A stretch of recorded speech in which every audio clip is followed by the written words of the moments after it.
Okay.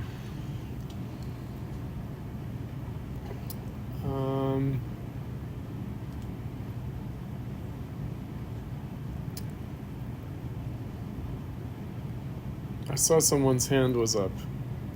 Someone's hand up? No. Okay. All right, so let's get started. First thing I'd like to do is just look ahead to next week, to what we'll be reading for next time, for Monday, Tuesday, and Thursday of next week. So let me share my screen with you guys. We'll look at the syllabus. All right, so on Monday and Tuesday, we'll be reading selections from Adam Smith's On the Wealth of Nations. The selections from Volume 1 will be for Monday, and the selections for Volume 2 will be for Tuesday. Now, they're all in one book. Volume 1 and Volume 2 are in one book, but the page numbers restart with Volume 2. So be aware of that. I will also send an announcement after class today that has links also to the text as HTML on Marxist.org. See if I can find that right now.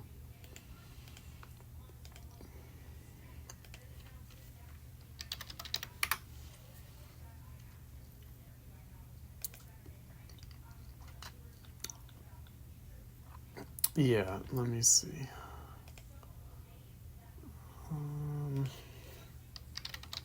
Thought that I had some links. Oh yeah, I do. Okay. All right, so I can send this to you guys, so that you'll at least have a kind of a listing of the different chapters that we'll be reading for Monday and Tuesday. And then on Thursday, we'll be reading 2 essays by Kant and 1 by Benjamin Constant. So they're all relatively short readings. The main, for the Smith, the main kind of conceptual categories and historical overview is given in the readings that we're doing from Volume 1 on Monday. And then in Volume 2, we'll be looking at basically like 2 case examples, or 2 ways of focusing on the problem of modern society in terms of production. One will be colonization, and the other will be on education. So that will be the selections that we're doing from Volume 2 for Tuesday, just to give you a sense of the topics. All right, I'm going to set up discussion threads for next week, and maybe have volunteers for leading the discussion by verbally presenting your discussion notes, your bullet points. So again, everyone is encouraged, but not everyone is required to post bullet point notes for the readings in the discussion threads. But then I'm going to take volunteers. I'll take 2 volunteers for each evening, who are volunteering to verbally present their notes, so they'll be obligated to post bullet point discussion notes to the threads, but also to verbally present them in class, and maybe expand on the points as you'd like to discuss them. So you don't have to summarize or be comprehensive about it. You're not presenting on the readings per se. We'll assume that everyone's done the reading. Rather, you'll be focusing on the things that you want to call attention to in our discussion. So to wit, go ahead. Yeah, I can go because I posted my. Is that okay? Absolutely. Yeah, I was going to take volunteers for Yeah. Monday. Emma, do you want to be one of the volunteers for Monday? Yeah, that'd be great. Okay, so that's one. Can I get a second volunteer for Monday? I could do Monday. Great. Okay, so Emma and Julia, you guys are on for Monday. Tuesday, the second part of Adam Smith. Any volunteers for Tuesday?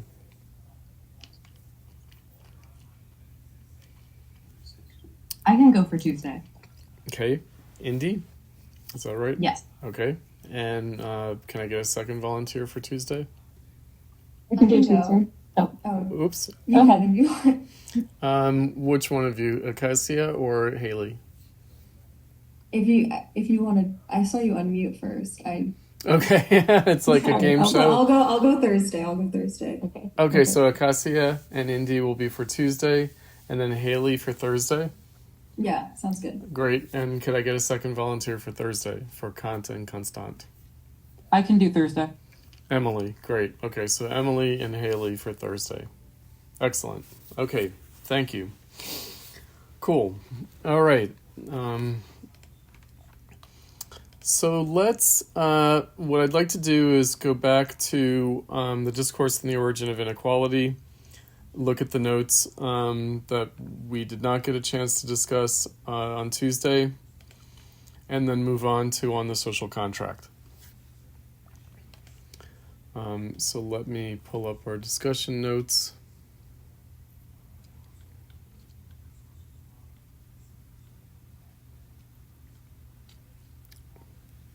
I thought we might have been just getting into the discussion notes on Tuesday, and maybe we're halfway through Acacia's notes. And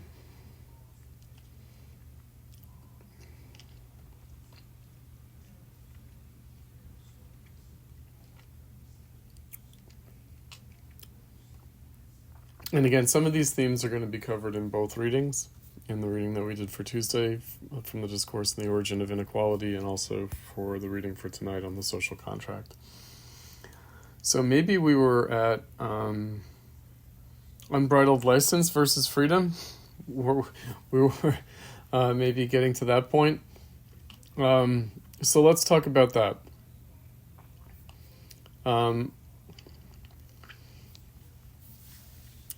What would be that distinction between unbridled license and freedom? How can we help specify what Rousseau means by freedom? I was really wondering what he means by freedom, what his idea of freedom is, especially as we get to the end of his essay, and he has his idea of freedom for women is very limited. So I was curious what really freedom encompasses for him. I get that unbridled license is just you get to do whatever you want, but right. I was curious. So if we recall in our first day of class, and also we touched on this on Tuesday, that the concept of freedom that we're going to be addressing throughout the course is the freedom for society itself to change. So social freedom, we might call it.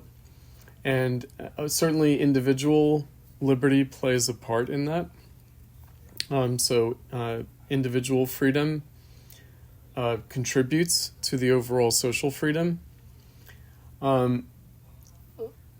Actually, this question not only raises issues from the readings from tonight, but also things that we'll be reading next week. Specifically, Kant and Constant on Thursday of next week. So just to look ahead a little bit, and also to introduce a category of Marx's, cooperation. So freedom that's developed together in cooperation, freedom in our social relations in that respect. So now we're going to encounter this both with Kant, who's going to be a little bit more humorous about it, and kind of ironical about it, versus Rousseau, the question of women's ability to participate in this social freedom, especially given the circumstances of society at the time, meaning participation in the public sphere. Now, the reason that it's a little bit strange that Rousseau would say what he does is because the Enlightenment actually has a great deal of women participating. So the kind of salon culture of the Enlightenment, the kind of gatherings for discussion of literature and philosophy and politics tend to be hosted and conducted and organized by women. However, that's, we might say, relatively privileged and upper-class women. So the circles in which Rousseau himself is operating would have a great deal of female participation. But looking at society as a whole, looking at the vast majority of people, generally speaking, at this time anyway, women are participating in the public sphere far less than men are. Now, when we get into industrial capitalism, the Industrial Revolution, that changes quite quickly because, in fact, women are disproportionately represented, given their normal presence in the public sphere, in industrial labor, as opposed to the kind of artisanal labor that had gone on in a more traditional context of guildcraft production, but also in early bourgeois society, so in the first few centuries of bourgeois society coming out of the Renaissance. So labor in the public sphere, the production of things as commodities for sale, would be men's domain. Now, he's also, I mentioned Benjamin Constant next week. There is, and I think in your further notes, Acacia, you have how he invokes ancient Greece, ancient Rome, ancient Athens, really, and ancient Rome. So he's drawing on classical thinkers. He's also drawing on thinkers after, in the Renaissance and after the Renaissance, who themselves draw on classical antiquity. And of course, in ancient Greece and ancient Rome, women were much more strictly relegated to the domestic sphere and not part of the public sphere. Again, not 100% the case, but much more preponderantly so. And so he inherits a lot of assumptions from classical antiquity about the private sphere and the public sphere, the domestic sphere and the political sphere. We could say sexist prejudices, but also, prevailing practices, prevailing traditions, which then, creates a chicken or egg paradox. And we'll see Adam Smith is going to be a bit better on this when, it's already clear to people during the Enlightenment that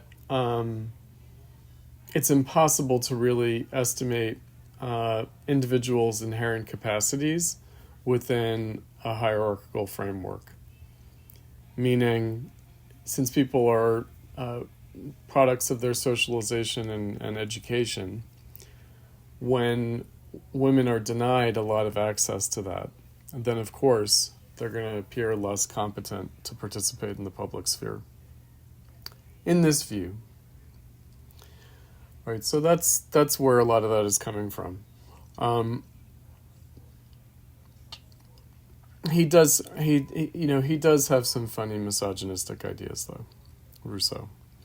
Funny in the sense of not haha funny, but kind of peculiar, we might say. And he's not, in that respect, actually, he's not particularly typical of other Enlightenment thinkers. So I'm not sure what we make of that exactly. But again, the way he models a lot of his assumptions, and more so in the readings for today than from On the Social Contract, than in the Discourse on the Origin of Inequality, drawing from classical antiquity. So if you guys know, I'll use this ancient Greek language to help illustrate the point. Economics, the economy, it's based on the Greek idea of the oikos, or the house, the household. So the idea is that economic activity is really a domestic household domain, whereas politics is what takes place in the polis, in the public sphere. So the economy is private, politics is public. And again, women are relegated to the economic sphere, and meaning to the household. And in this respect, you could say, well, that's very important. That's a very important sphere in terms of society. But it's not where things are adjudicated at the level of freedom.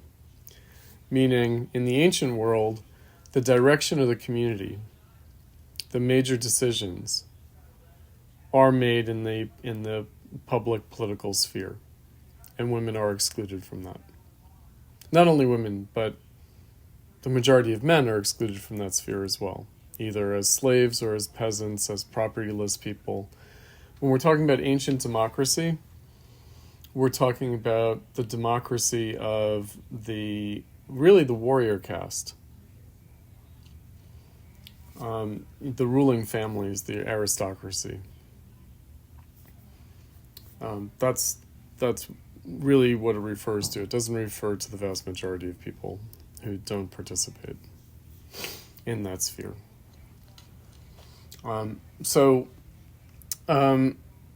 Again, individual self-interest and personal liberty and license in that respect. People acting out of self-interest. One would distinguish between private interest and public interest.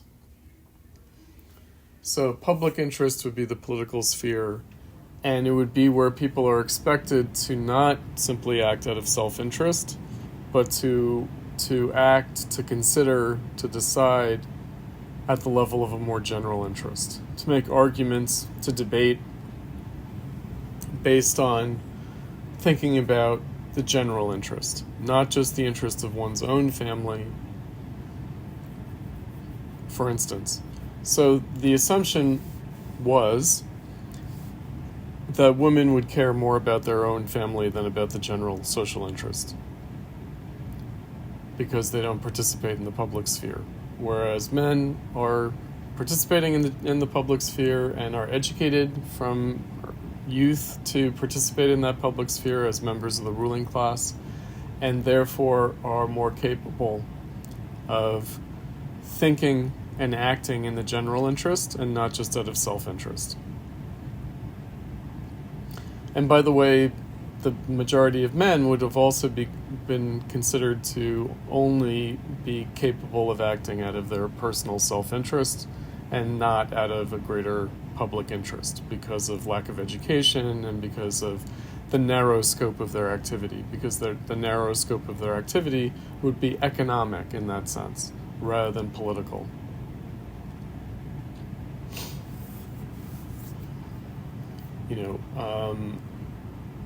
Does that help at all? Yeah, I think it's interesting to get that context, and it really narrows sort of when he's talking about society or the people. He's really just talking about like a small part of the 5% of the population, right, which makes a lot of sense for like the trust he puts in the magistrate and like the way he talks about people making a decision together. Like, while I'm reading that, I'm like, how can you get so many people to agree on a thing? But it's because it's like a small class and they all think alike. Yeah, or they're educated, they have a kind of common frame of reference, they are literate, that's another point. Now, what I'd say about you raised Geneva. So Geneva is a kind of city-state, a canton. It's a town, but it's also a district of Switzerland, and Switzerland has a canton system. And what that means is that it's a federated republic. There's a lot of local autonomy, a lot of local democracy. And so now when we're getting into the more modern world, it's actually not like ancient Greece and ancient Rome, but we'll see Benjamin Constant criticizes Rousseau next week for staying with an ancient frame and not seeing the difference of modern society, in which many more people participate in the public sphere, and in which already by the 1700s, mass literacy is a thing. So with the Protestant Reformation came a vernacularization of the Bible. So the Bible is translated. Luther translates the Bible into German. That's one of the major acts of the Protestant Reformation. So the Bible is translated. We have the famous King James version edition of the English Bible. And therefore, actually, common people are expected to be literate in a way that was not the case previously. And that also has to do with the necessities of people participating in the public sphere. So with the vernacularization of the Bible and the introduction of mass literacy, you have newspapers, you have pamphleteering at the level of politics, you have commercial literature, where people are writing novels and short stories and poetry as commodities for consumption on the market. So by the time that Rousseau is writing, that has been developing for hundreds of years already. And so now that's a little different from people who are especially educated and experienced in the political sphere per se. And that's like your magistrates. That's your kind of elected officials who are really representatives and are taking upon themselves and are chosen by the people to act in the general interest. And already in Rousseau's time, this kind of democratic republicanism, the democratic republic, is far more developed and mass in character than it was in ancient Athens or ancient Rome. There already was a certain level of mass participation in democracy by the time you get to ancient Rome. But still looking at the society overall, in terms of not just the city but the countryside, still it's not the majority of people who are being governed. No. So modern ideas of the consent of the governed and universal suffrage, like this kind of idea that we have, that was developing, but it was not yet the case. That happens in the 19th century. That happens in the 1800s. So in Rousseau's time, democracy, the franchise, is still pretty limited, but it's far more expanded than it was in ancient Athens and ancient Rome. So one distinction, because you raised it here in the notes, that will be important for us going down the road. So Athens is associated with democracy, and Rome is associated with the republic. So of course you have a Greek word, democracy, you have a Latin word, republic. So what's the difference between those things? Well, democracy was what we would now call direct democracy, meaning people actively participated. The entire citizenry would gather in assembly and vote on things directly, whereas a republic is more representative and delegated, and furthermore, democracy everything is voted on, and there's precedence and tradition, and there is law, but there isn't a constitutional apparatus or structure that really governs things. So the difference between a democracy is ruled by the people, whereas a republic is the rule of law, which is different. So you'll hear, especially conservatives in the United States, the Republican Party in the United States, the conservative liberals in the United States, because that's what they are. They're liberals, but they're conservative rather than progressive. They'll say, we don't live in a democracy. We live in a constitutional republic. We don't live under the rule of the people. We live under the rule of law.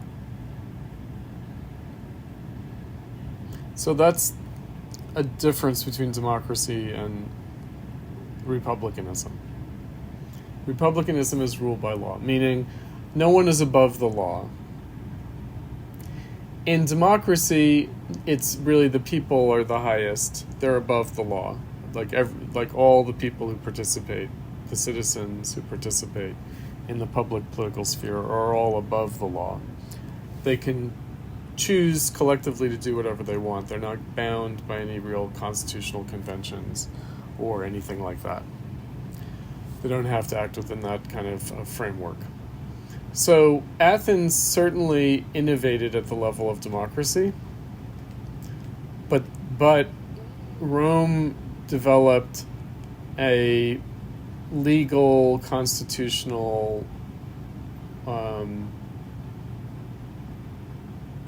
structure to their republic that was not seen in Athenian democracy. So this is one of the reasons why bourgeois society in the bourgeois epoch, it's also the case that, medieval Europe and therefore the late Middle Ages that gives rise to bourgeois society, the new free city-states of Europe, the Northern and Southern Renaissance, they're really modeled on Rome because European civilization is a continuation of the Roman Republic and Roman Empire.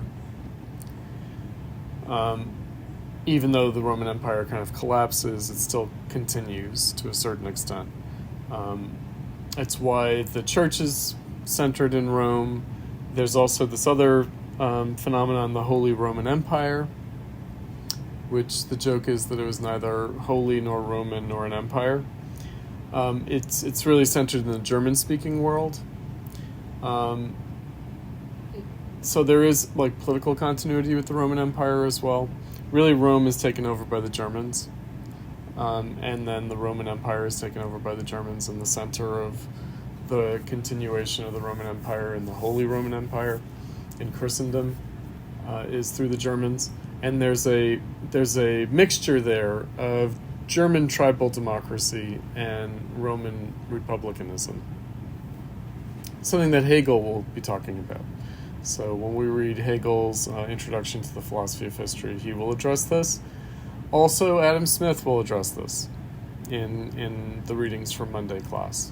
He'll be talking about how bourgeois society comes out of the Middle Ages, and the Middle Ages is a kind of aftermath of the Roman era. And so he'll track laws that carry over from Rome into the medieval period and then into the bourgeois period in the Renaissance and up to his own time. Okay, so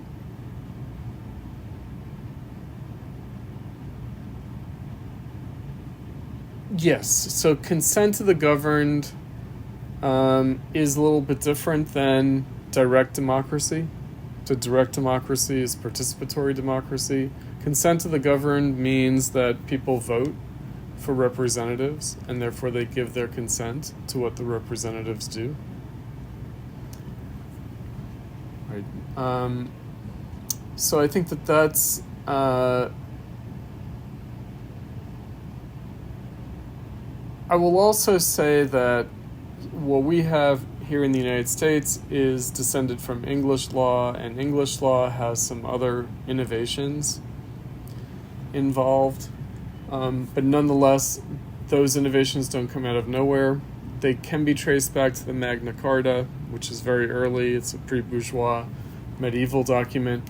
However, Geneva, where Rousseau is from, the Swiss Republic, and the Dutch Republic, they do develop their political system in a way that is both taking influence from and influential upon the English system. Again, part of the Protestant Reformation, part of a European-wide development of bourgeois society. So now the question of morality, the reason I raised that is because we have the jury system, meaning where, the term that we have for a magistrate is like a judge. He's using the term magistrate differently. He doesn't just mean a judge. He means an executive official. He means, someone who can act, make decisions, not just make rulings on law or in specific cases. But we have the jury system, which means that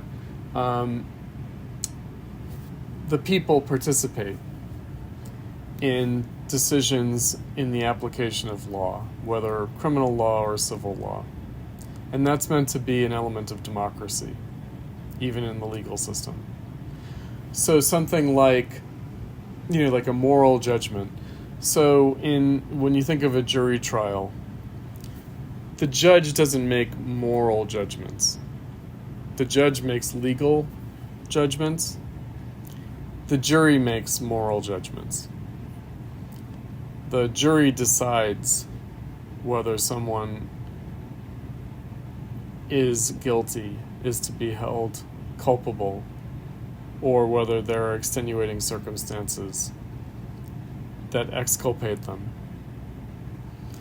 The jury decides that. And so in that respect, the question of morality, we'll see in the readings for tonight. There's actually a passage that we don't have in the selections, I don't think, it's on the legislator. That's a wonderful passage that Marx cites about the law changing society, and therefore legislators seeming to have the power to transform humanity itself. But again, it's within a social context. And so can the law determine morality? Not really. It's more that morality determines the law.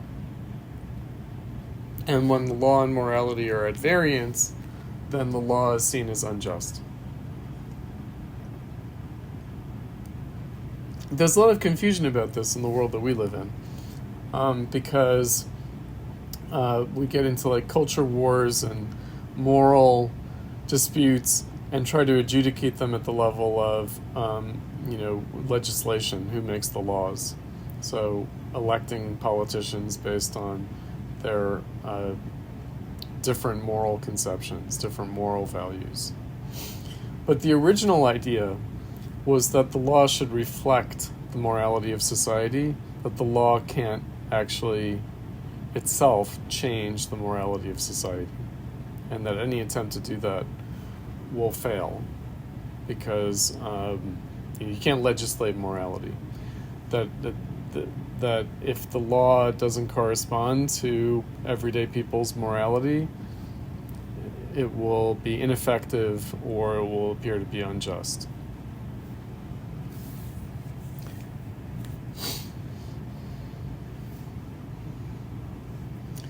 All right.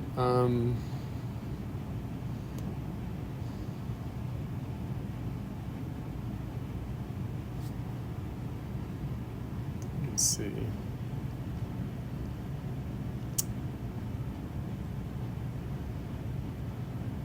Emma, can I ask, is your notes under the class 2 readings actually meant for tonight? For the social contract? Maybe. I'm not actually sure. I think I may. Let me go check. Maybe? Yeah, it seems like you might have posted to the wrong day, but that's okay. Okay. So we'll get to that. I just wanted to make sure, because I saw that was just posted earlier today. Yeah. Cool. So we'll get to that then. All right. So, thanks.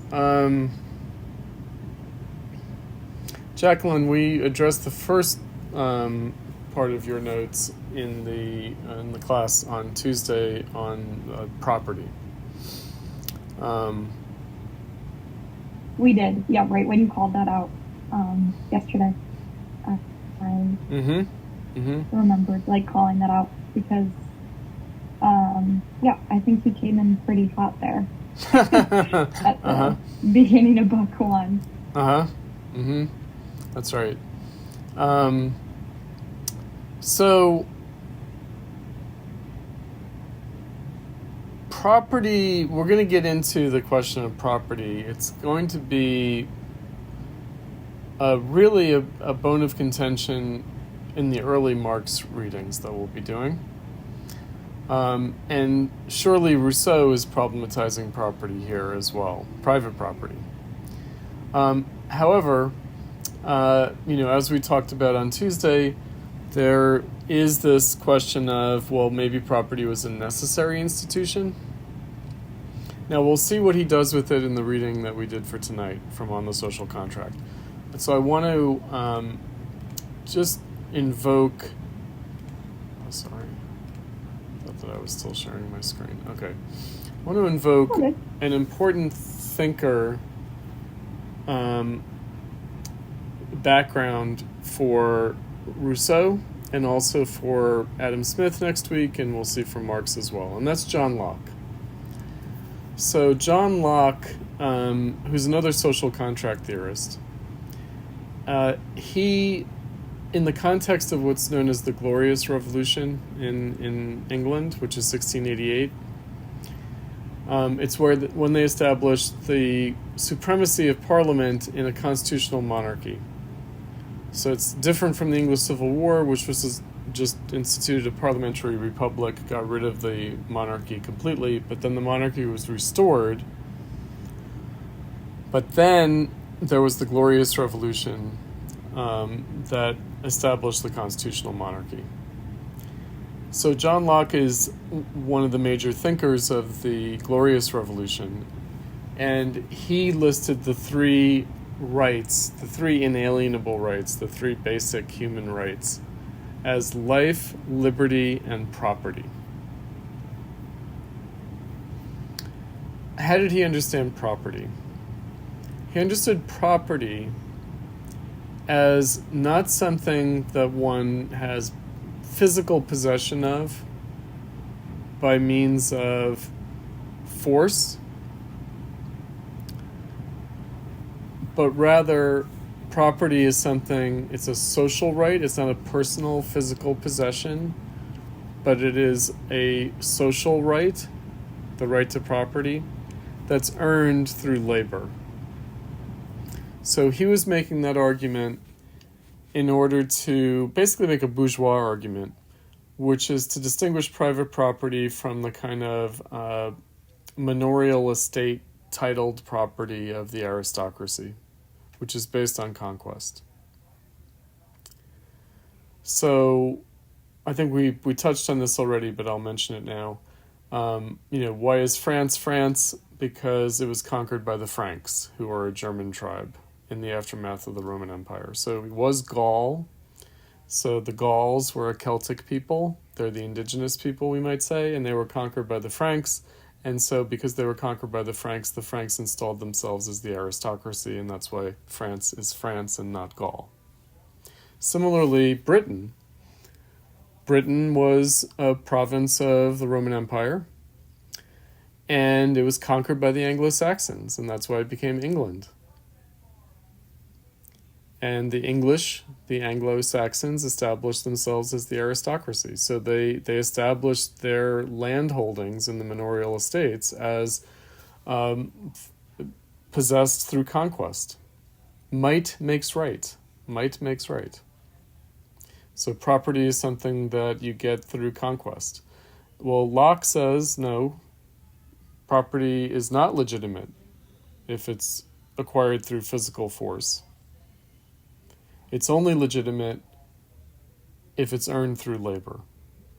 So what did he mean by that? What's his prime example of that? It's the land itself. So the land, Locke argued, belonged to the people who farmed the land, not to the aristocrat who had a title to the land.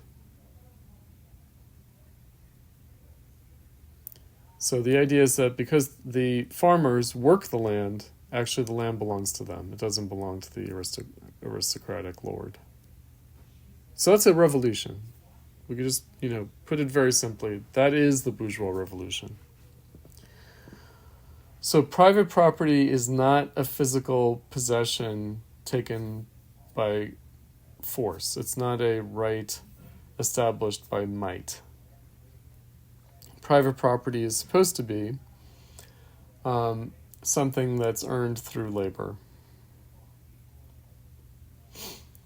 And this is going to be important when we get to the Industrial Revolution and capitalism per se in the Marxist sense, because, of course, workers owned their tools and owned their skills, and they owned the things that they made with their skills and their tools. When they become factory workers, it's different because the means of production are machines that are owned by the capitalists, that the capitalists buy. And therefore, workers become expropriated from their labor. In other words, their labor no longer belongs to them at the level of a bourgeois property right, because they don't have the money to buy the machines. All right, so they can't own the means of production, and therefore they can't really own the products of their production either, because they're not able to raise through their own laboring the funds necessary to buy the machines that are needed for industrial production. So that completely negates, we might say, bourgeois notions of property, because bourgeois notions of property are much more kind of granular and cellular at the level of everyday life in society. It's much more a direct relation that people have to their activity as workers, in a way that in capitalism, everything's mediated through technology and requires vast amounts of capital funding for things to happen. And so even small-scale production is impossible without bank loans, without capital that is beyond what people can earn themselves. They have to get it on credit and then pay it back over a long period of time. And so, again, property, physical property doesn't count for very much now. Property now is a function of money, and it's a function of things like intellectual property, patents, trade secrets, ways of organizing production, ways of marketing. Not the individual activity of laborers, the way artisanal labor, it was much more clear. Okay, I made it, and therefore it belongs to me.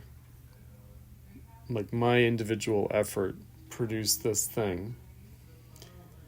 Now the land, the idea was, and we'll see Adam Smith will talk about this on Monday, I mentioned the agricultural revolution, the Neolithic revolution that happened 12,000 years ago. So the move from nomadic hunting and gathering to settled agriculture. So that's the first agricultural revolution. The second agricultural revolution, because there is a second agricultural revolution, and it's initiated and led by England in the 16th and 17th centuries, is a massive improvement in the productivity of farming. So when Locke was writing at the end of the 17th century, at the end of the 1600s, already the second agricultural revolution had occurred, in which farmers could claim that they've improved the land through their own work, that their own farming activity has actually made the land more productive. And therefore the land is not just kind of a raw material, but the land is itself a means of production that's been developed through the laboring activity of the farmers themselves. Because the second agricultural revolution takes place in the era of bourgeois social relations, where people are producing not for their own immediate consumption, where farmers are no longer producing for the village in which they live, but they're producing for trade and commerce. Again, these are all connected with respect to modern private property. Modern in the sense of what develops in the era of modernity coming out of the Renaissance. Like no longer traditional civilization, no longer medieval Europe. The modern era in the broad sense. So capitalism, we're going to see the Marxist approach to capitalism is that capitalism itself abolishes private property, according to Marx. According to Marx, capitalism itself abolishes private property. In this sense, in the Lockean sense of property based on labor.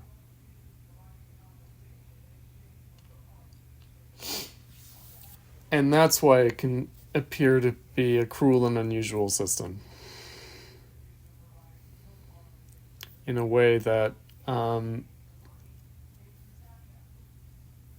for Rousseau, yes, he's dealing with the fact that some people have property and other people don't. He is dealing with social hierarchy. He is, it's the discourse on inequality.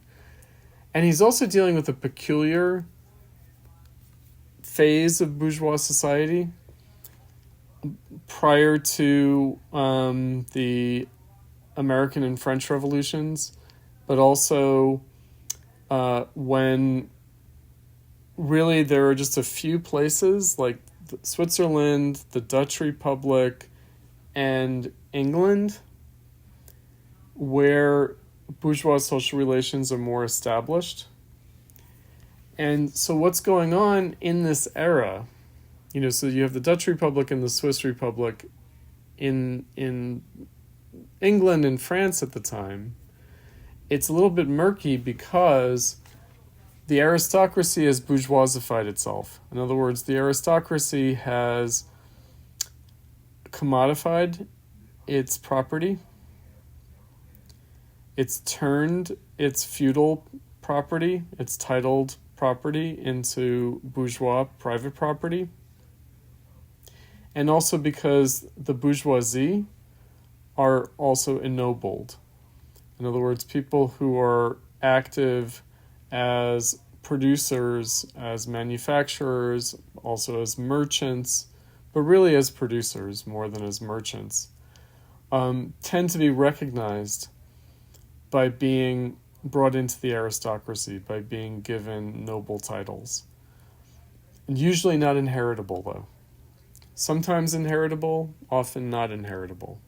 Meaning, like, the person would be knighted, and that's still the case. So, like, in England, like, a movie actor will be knighted, or a musician will be knighted, but they can't pass that down to their children. So there's a ennobling of the bourgeoisie, and there's a bourgeoisification of the aristocracy that's going on. And so the connection between the traditional social hierarchy and bourgeois property is not entirely clear. It is clear, to a certain extent, in places like Switzerland and Holland, the Netherlands, and to a certain extent in England, but it's more murky in England, and in France it's very confused. I will say something about that because it will help us with on the social contract reading, and also it's something that Adam Smith will discuss, however, in the reading for Monday, which is absolutism. So sorry for this digression, but I'll do this anyway because it's important. Because we ourselves can get confused about this. So, for instance, next year will be the 250th anniversary of the American Revolution. So 2026 will be 250 years after 1776. And the American Revolution and the French Revolution, what they have in common, they're also connected. There are direct personal connections between the two revolutions that we'll discuss later on. They're really one revolution. But they are revolutions against kings and against aristocratic privilege. But in fact, what those kings represented at the time of the American and French revolutions, it's absolutism, it's not traditional monarchy. It's not the monarchy of the Middle Ages. It's the monarchy as it developed in the bourgeois era. So, Henry VIII, infamously in England, but also Elizabeth I, a very important monarch in the history of England.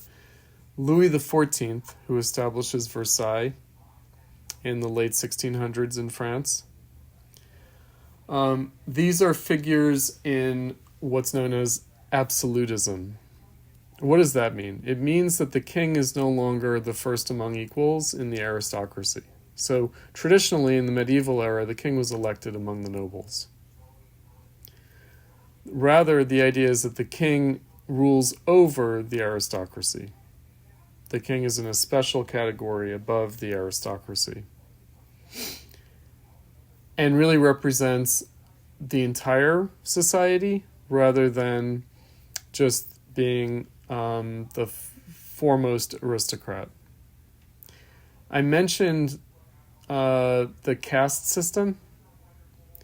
The caste system that is common to all traditional civilizations, where the uppermost caste, the top caste, is the clergy. It's the church. It's the priestly caste. It's the religious authorities. They're the top caste. And then under them are the aristocracy. Religious authority was above political authority. In absolutism, one of the things that happens is that the kings put themselves above the church. So that's why I mentioned Henry VIII. But it's also happening with Louis XIV. So the church and the aristocracy are being subordinated to the king, and we'll see, Adam Smith will talk about this. Rousseau makes some mention of it, but Adam Smith gets more into the details of it. It's an alliance between the bourgeoisie and the king against the aristocracy and the church. I was watching a TV series, The Tudors, and it's about Henry VIII. And it's from several years ago. I was watching it on streaming, long after it was originally broadcast. And it's all about Henry VIII basically trying to navigate the Protestant Reformation and trying to manipulate the church, but also manipulate the aristocracy and the bourgeoisie and play them off each other to enhance his own power. But really it's about the rise of the bourgeoisie against the aristocracy and against the church, against the Catholic Church, and how the king becomes an ally of the bourgeoisie against the traditional caste rulers of the priestly caste and the warrior caste. So, again, when we're thinking about the social hierarchy of the time and the revolutions of the time, we tend to think of them as revolutions against the kings, the monarchs, also maybe against the aristocracy, but often these revolutions were revolutions against the church. So the English Civil War, the Dutch Revolt against the Spanish monarchy was also a Protestant revolt against the Catholic Church. And certainly the French Revolution of the late 1700s is very much a revolution against the church and not just the aristocracy and the king. And in some ways, it's much more against the aristocracy and the church than it is even against the king.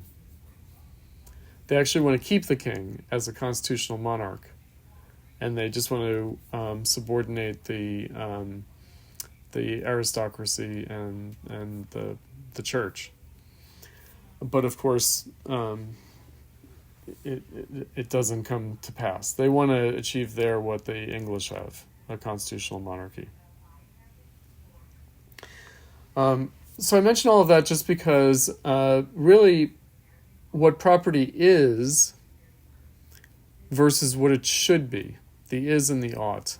What property is as an institution versus what it ought to be. So these thinkers like Rousseau, and we'll see later Adam Smith, they're going to be advocating for what property should be as opposed to what it is. And what it is, even up into the mid-1700s, it's a kind of a mixture of aristocratic titled property and bourgeois private property. And then, of course, there's church property, too. The church is a huge property holder as well. And so the bourgeoisie wants all property to be private property, to be property based on the rights of labor rather than the rights of tradition or force.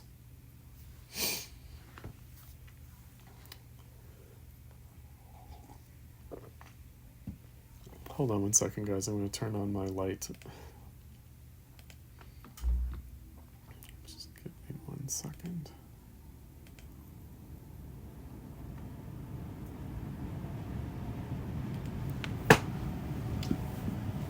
It's getting dark in my room here. All right. Just want to adjust my light in here.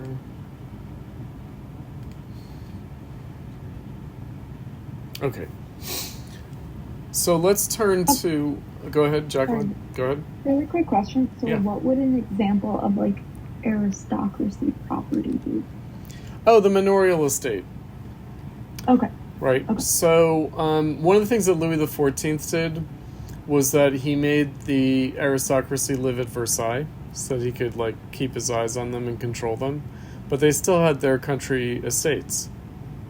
So even though he kind of centralized, there was also the distinction, the nobility of the sword versus the nobility of the robe.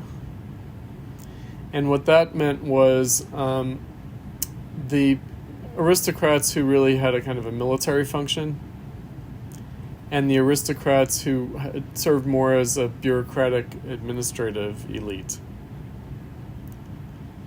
Right, so he kind of really transformed the role of Louis XIV, of the aristocracy, by making them an officer corps in a national military, but also by turning them into an administrative bureaucracy.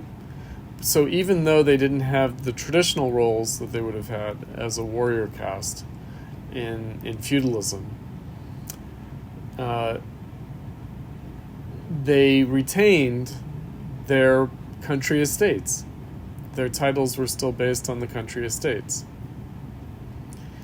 And with the rise of bourgeois society, with the rise of commercial production, including agricultural production for trade and commerce, then the relationship between those country estates and these feudal aristocratic titles becomes controversial. Meaning, why do these people living in Versailles still have these rights to the land in the countryside when the peasant farmers are doing all of the actual work, the agricultural work? And isn't the kind of cut that the aristocrat is taking off the top of that production, isn't that an unfair kind of usurpation as a kind of a rent that is holding back the productive activity of the farmers? So shouldn't property be bourgeois rather than aristocratic? Shouldn't all the land be held by the farmers? And shouldn't the aristocrats just be retired or transformed entirely into state apparatus figures and not have any role economically in production? Right. So again, property as a system, a caste system, really a military system, because in the traditional feudal system, aristocratic property based on title could not be bought and sold, because these were people who were militarily responsible for their region.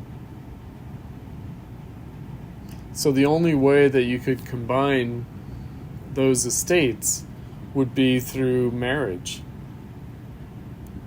Right, that's why marriage was a political institution between families, because it established political connections between these military units. That's what these manorial estates were. Lord of the manor, the manorial estates, they're really geographical military subdivisions. Even when we get the idea of the knight, it's a Roman idea.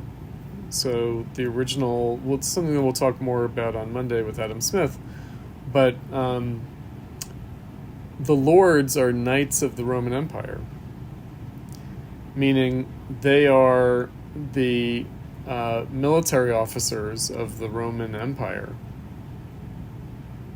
who are given land to farm as a subdivision of land taken by conquest. But then they're responsible for that land in a military sense. They're also responsible for that land in a tributary sense, meaning that they organize the agricultural production of that land in order to send a certain amount of it back to Rome as tribute of conquest. So that's the ancient system on which the feudal aristocracy of the Middle Ages is based. But in the bourgeois era, where production is not just being done for subsistence, the immediate consumption in the village, or for tribute,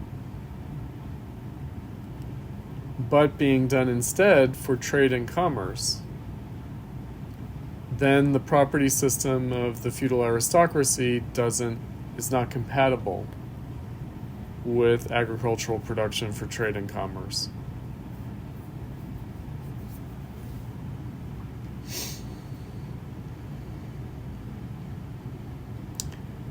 Let me, if I could move on to the question of free will and perfectibility. Let's talk about that. Okay, so let's talk about the animals versus the humans. Okay, so let's touch on this. This is an important point we didn't have time to get to on Tuesday. So he describes animals. So animals have reason, as we talked about. They have empathy and they have adaptability. They have pity and perfectibility. So if we recall, pity means empathy. Perfectibility means adaptability. So the animals have that. And those are the component parts of reason. So in that sense, the animals have reason. However, he describes the animals as machines. They're machines wound up to function and operate and perpetuate themselves within a given natural environment.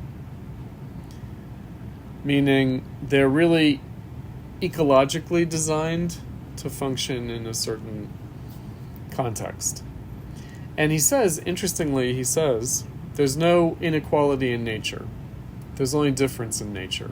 There's no point in saying that a bear and a sparrow are unequal. No. And they're not only are they not unequal, they're just different, but they're also not in competition with each other either. In other words, each animal occupies its own ecological niche. And they live together within an ecological system.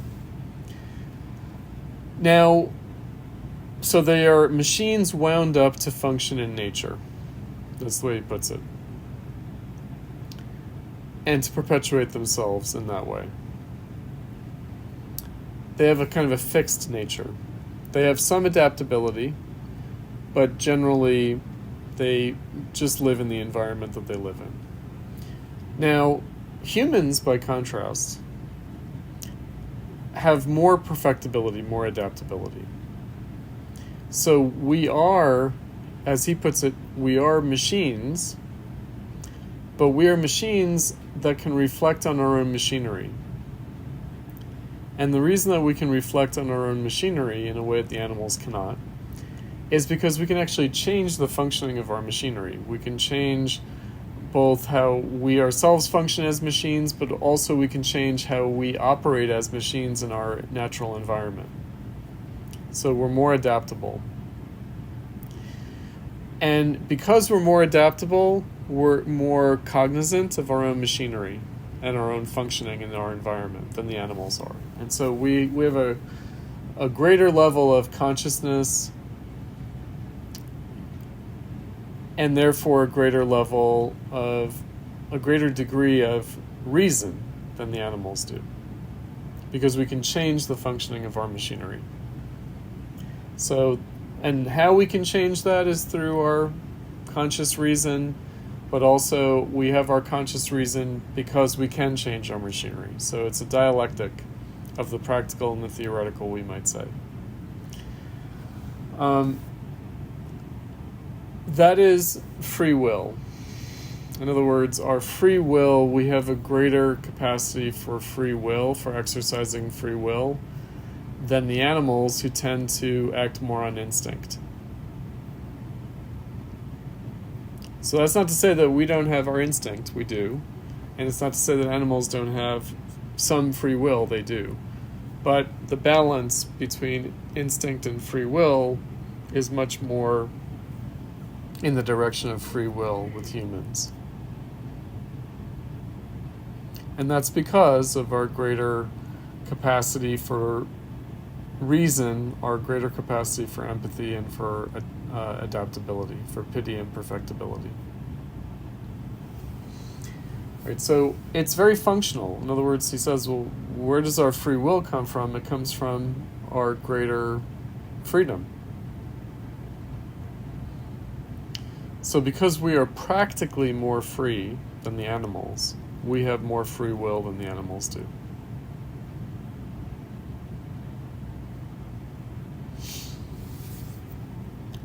Right, so in this respect, he thinks he's solved the free will problem. Now, it's also the case, which we're going to get into in the reading for tonight, that this is not only operating at an individual level, but also operating at a collective level. Meaning that our collective capacity for empathy and for adaptability is even greater collectively than it is individually. And in fact, our primary environment is no longer nature but society. Meaning it's our social context that really motivates the development of our pity and perfectibility, the development of our reason, the development of our empathy and adaptability.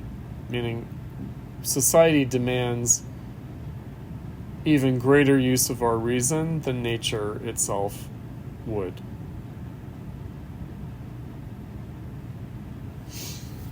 Right, so society also is a source for our free will, for the development of our free will.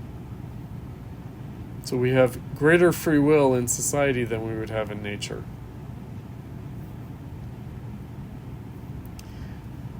This is a dialectical paradox or contradiction, meaning that obviously society is much more limiting and constraining than nature would be, than the state of nature is.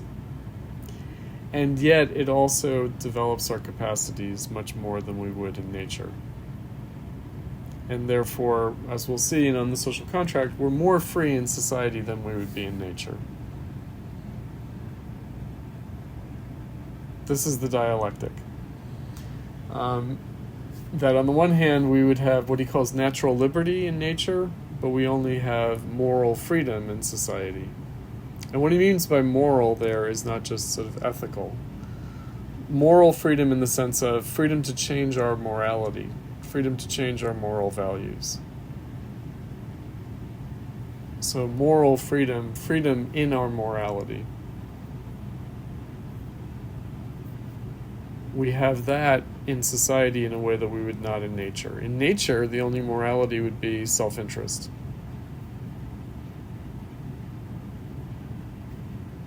It would be a more proper self-love, self-regard, self-interest. That would be the highest moral value, self-preservation. In society, we can develop our morality beyond self-preservation. We can and we must develop our morality beyond self-preservation. And that's why we can engage in self-sacrifice. In other words, we can put our moral values ahead of our personal survival. That will only happen in society. That doesn't happen in nature.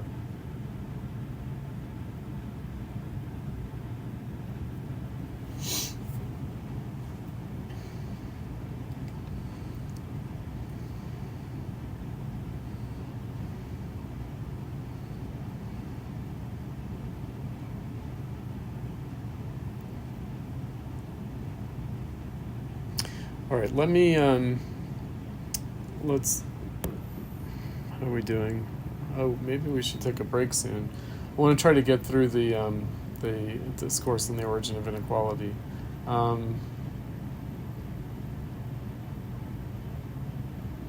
yeah, we talked a bit about this, Indy. You raised the question again of the status of women in Rousseau. Let's look at the passage. Go ahead. It just felt very reductive. Especially when he goes on and on about our like freedom and what it should be and how we are represented in society. And then he's like, oh yeah, well, women, you can just get married and it'll be fine. Right. And that's the best we can do. It kind of goes against what he's saying. Yes. Right. So one of the things that so I mentioned the limited franchise in the democratic republics that are developing in the bourgeois era, whether it's the free city-states of the Renaissance or the Swiss Republic, Geneva, or the Dutch Republic, or in Britain. Okay, so the idea is that there's a restricted franchise. So what does that mean? It's a kind of a patriarchal system in the broad sense. And in that way is traceable back to the ancient Roman Republic, meaning men represent their families, employers represent their employees. It's like that. It's like, well, okay, my interests are represented through my employer. So he has the vote, I don't, because he has property, I don't. Let's say. Similarly, women and children are represented by the head of household, who votes while they don't.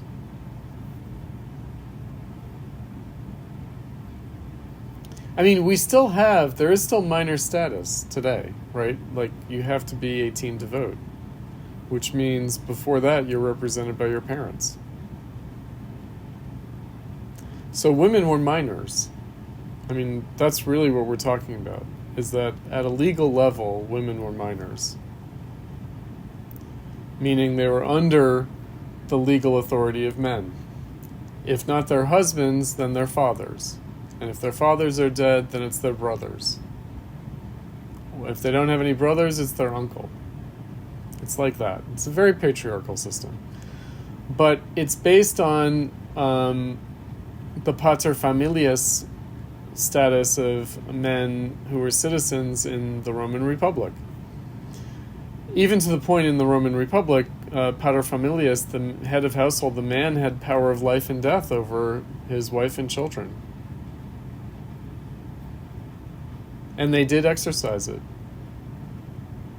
meaning people killed their children for disrespecting them, for dishonoring them.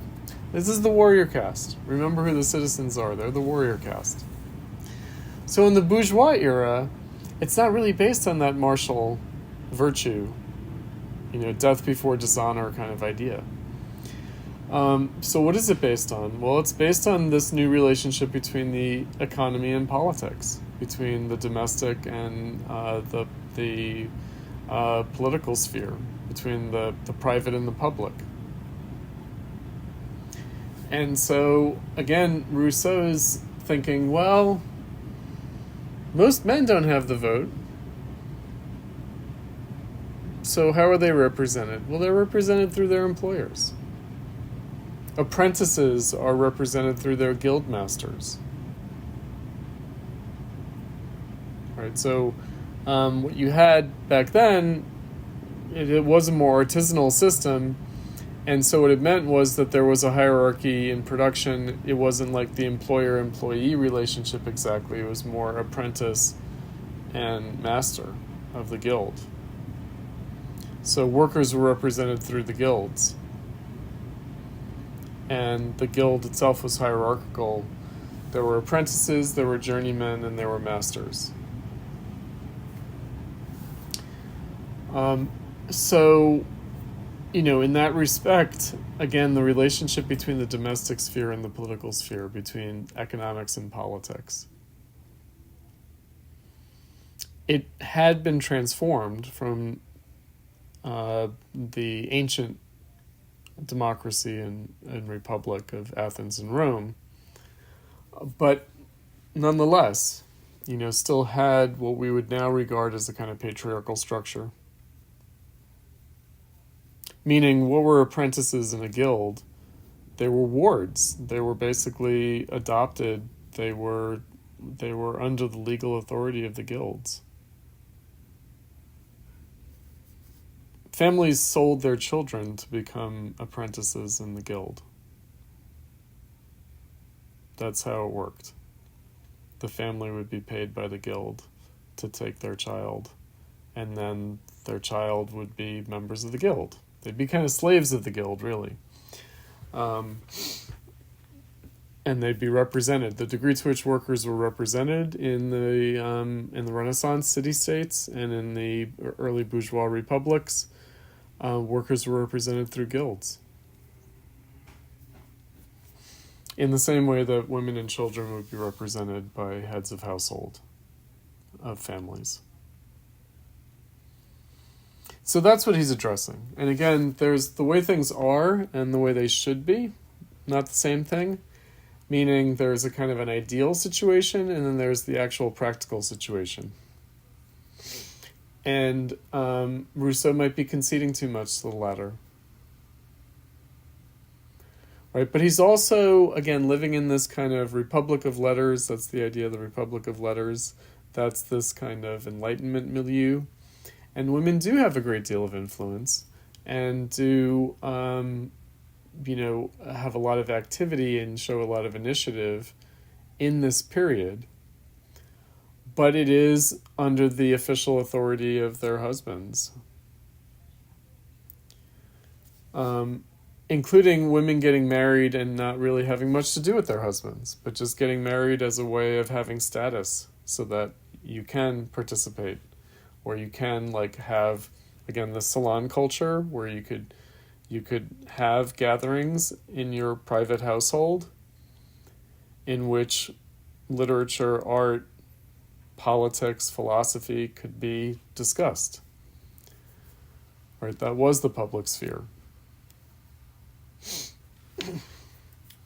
Right, so that's what he's commenting on. I don't know if that quite helps illustrate things. What happens with the American and French revolutions is that really for the first time in an unambiguous way, you have the articulation of a demand for women to have equal rights in the public sphere, to have legal autonomy, to have property rights, to have voting rights. Now, some changes are made, other changes are not made, and it takes another 100 years before you get suffrage and therefore full legal equality after the American and French revolutions. Actually, more than 100 years. The French women only get the vote in France after World War II. Even though in the French Revolution, there are women who publish pamphlets arguing for full legal political equality, enfranchisement. And again, also in the American Revolutionary context. So that is definitely on the agenda. It's definitely on the agenda. At a practical level, though, it's only a small minority of women who are in a position to really exercise those rights. Most women are much more in a traditional, practical circumstance. Most women didn't want the vote. So the real impetus for women getting the vote is when women enter the workforce, which happens with the Industrial Revolution. And that's why it develops in the 1800s. Because that's when women really are entering into the public sphere. Something that we'll talk about later on. I don't want to digress on it too much, but for instance, when women are employees at a factory in the industrial era, how does that work? Well, their employment contract is not between themselves and their employer, but between their employer and their husbands, or their employer and their father, or their employer and their brother. So they wouldn't even get paid. Their father would get paid for their labor. So of course that's not a very practical circumstance, actually. It's also the case, I will say, because there's the question of slavery in the 1800s, also in the 1700s, but especially in the 1800s, in the industrial era. Many slaves are employed as wage laborers, but their wages are paid to their owners, to their slave owners.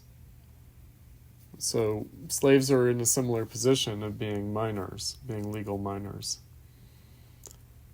Like women and children, they don't have, even though they are performing, they're not just working the plantation, they're not just part of some domestic economy.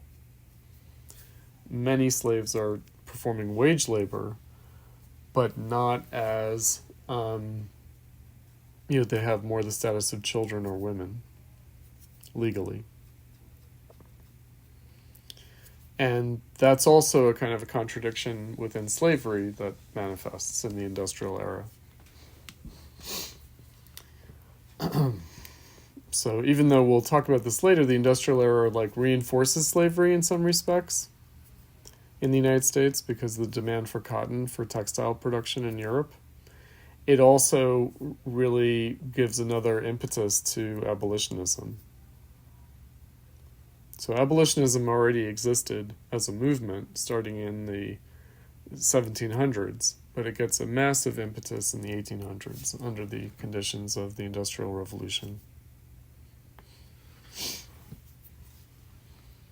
There's a reason why things change when they do, historically, and as they do.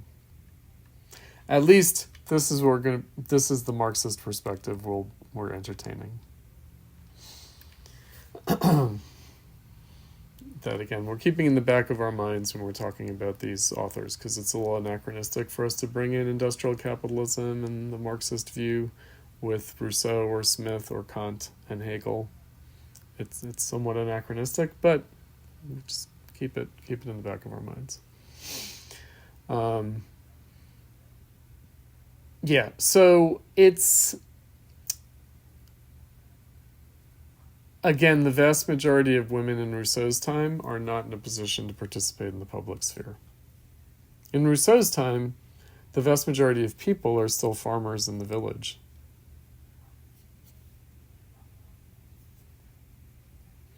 And labor is artisanal labor through guildcraft. And therefore, women are really relegated to the private domestic sphere. They're not participating in the public political sphere. However, some are. Some are. Aristocratic women are the ones participating in the Enlightenment. So they're in the political sphere in the Enlightenment in a bourgeois sense, in the same way that women were in the political sphere in the traditional aristocratic era too. You know, the women of the warrior caste were political participants, but again, through their husbands. But often they were actually pulling the strings. Right, but again, that's the warrior caste. Right, that is a very narrow section of the population, but of course these are the people who we know history through. These are the people who leave records. These are the people who had literacy. Right, these are the people who, you know, left a historical mark on the development of society in a way that the peasant farmers or the wives of artisans are just not, you know. So now we're going to see again with Adam Smith in a way that he's inspired by Rousseau, but it's not registering as explicitly in Rousseau. There's going to be the more bourgeois view, which is that it's more of a grassroots view, which is actually what the farmers are doing, what is happening in the village, and what is happening with the laborers in the cities is consequential. It's like shaping social conditions. It's actually affecting things at a mass level in a way that's outstripping the power of the aristocracy and certainly the church. That the aristocracy and the church have to respond to those changes, but that society itself is changing at a more grassroots, in a bottom-up kind of way.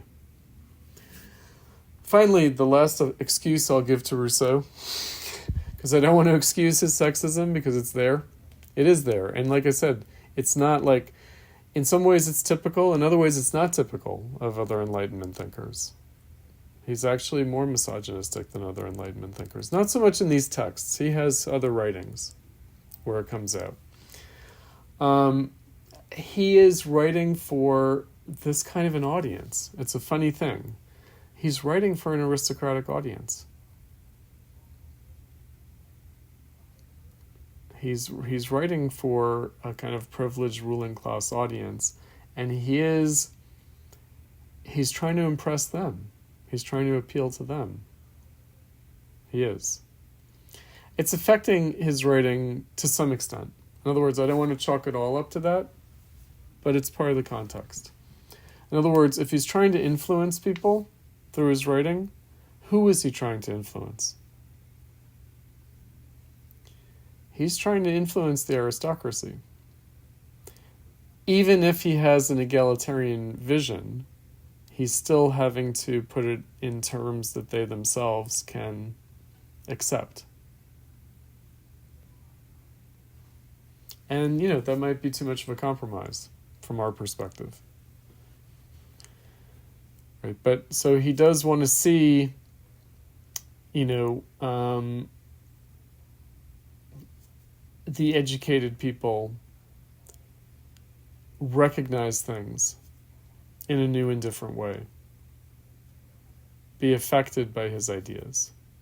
Be affected by the way he's synthesizing a whole body of ideas that have developed historically for a very long time, going back to classical antiquity, but certainly since the Renaissance, and also in his own era. Like, again, I mentioned John Locke.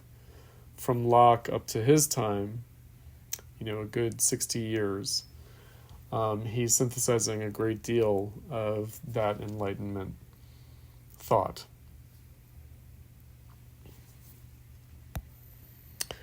All right, let's take a short break, just for 5 or 10 minutes, and then we'll come back, and I think that we'll move on to On the Social Contract, if we can. All right. Okay, let's resume.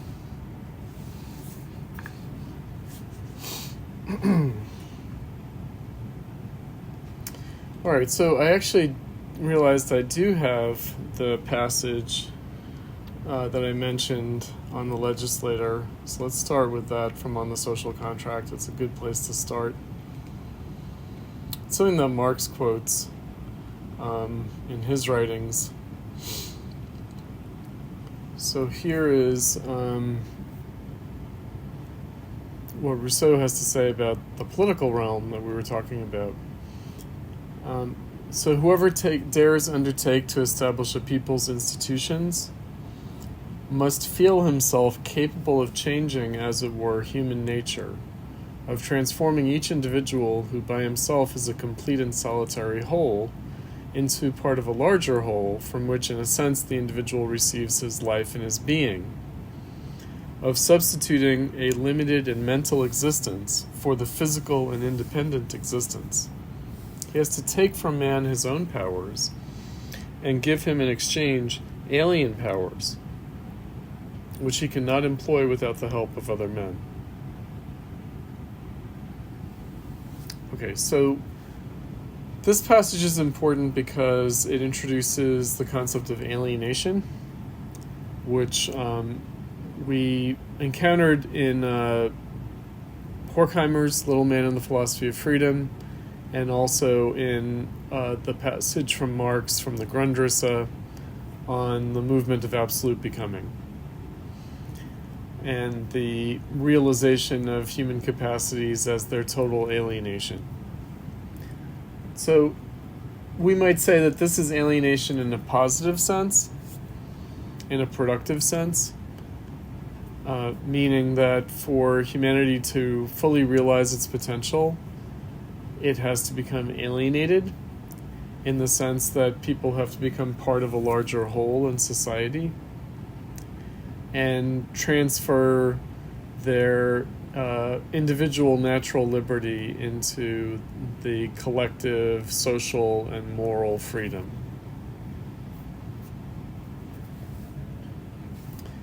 So let's talk about how he addresses that on the social contract. So On the Social Contract, he says, he writes that even though we're physically independent and free in that respect, in a state of nature, in a state of natural liberty, that in fact we're not free, because we're still dominated by our physical needs and our physical instincts in a way that can only be transcended in society. So in society, collectively, we modify how we fulfill our physical needs and how we express our natural instincts. We develop and transform them in society, those needs, capacities, and enjoyments, to use Marx's language from the first day of class.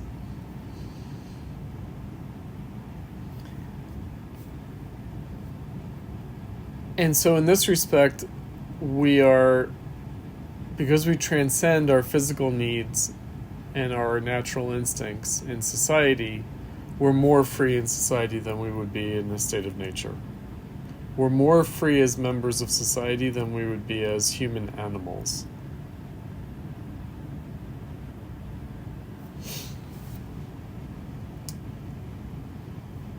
So what I mentioned earlier, the phrase that he has is, we sacrifice our natural liberty in order to achieve moral freedom.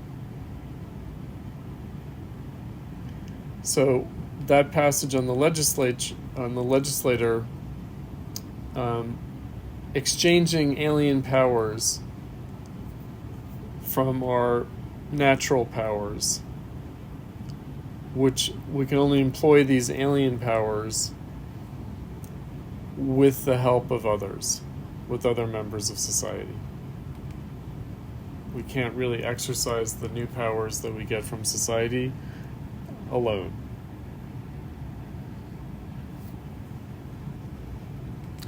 Now, I also mentioned on Tuesday that even though there's a kind of radical problematization and critique of all social relations per se, all social interdependence per se, in the discourse on the origin of inequality, that seems, very radical, kind of anarchisty, that in fact, On the Social Contract is the text that's more directly inspirational for the American and French revolutions. Now, why is that? So what are the major categories that he has going in On the Social Contract? Sovereignty, and the general will. So sovereignty means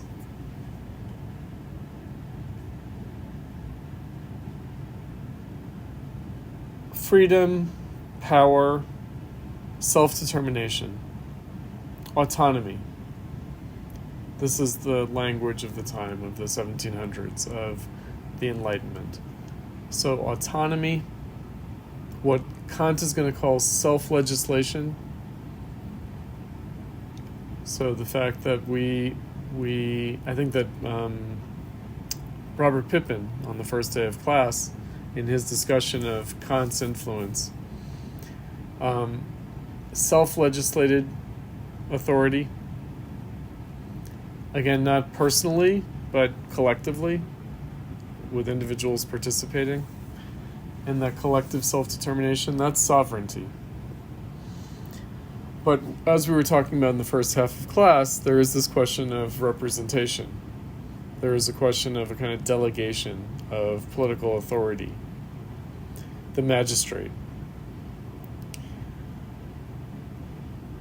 So there's the question of whether the sovereign power actually is sovereign.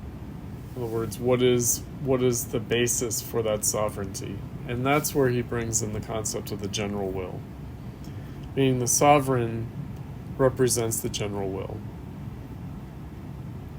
And the sovereign at whatever level, meaning a tribal chief, or a king, or a democratic republican government. A representative democracy, a republic in this respect, the government exercises sovereignty. But what's the basis for that sovereignty? The general will. And really, we could say the general will is the central major category of this text. It's how Rousseau is thinking about the social contract as such. So the way he describes it is,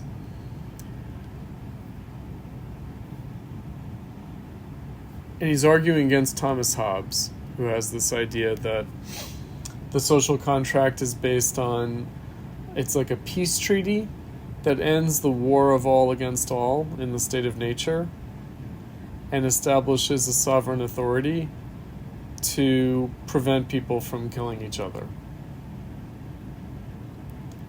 So it's a kind of a peace treaty among the feuding members of society. And it really is based on an image of feudalism. In other words, why is there a king? In order to adjudicate conflicts and not just have feudal lords constantly killing each other all the time. The war of all against all. The war of all against all doesn't really make sense when you're thinking about things in terms of artisans or peasants, farmers. Are peasants and farmers or artisans really engaged in a war of all against all? No. So who is engaged in a war of all against all? That would be your feudal aristocracy. And so where does the king come from? He comes from a kind of a peace treaty among the feudal aristocrats, that they choose a sovereign head to rule over them so that they don't have to fight against each other all the time. So Rousseau is saying, actually, that's not how we should understand the social contract.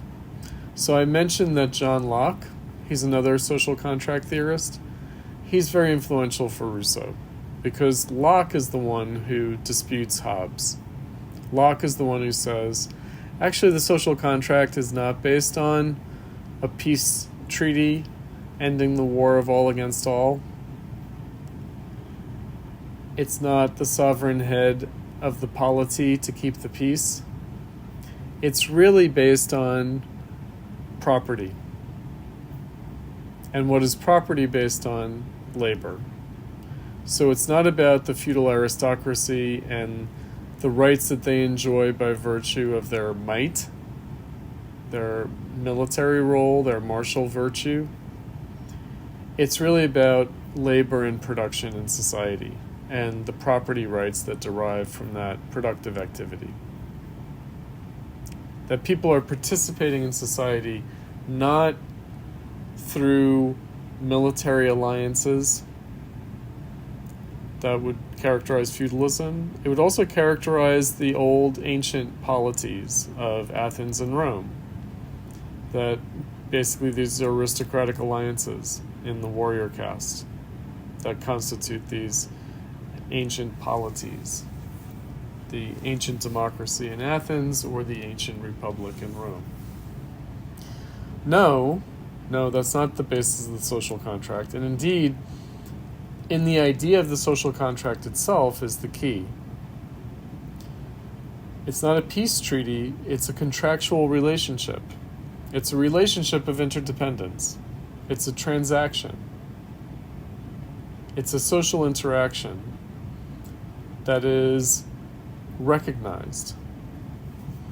So, the general will is how the social contract itself reflects a will of its own that transcends, that goes beyond the individual wills of the contracting parties, of the participants.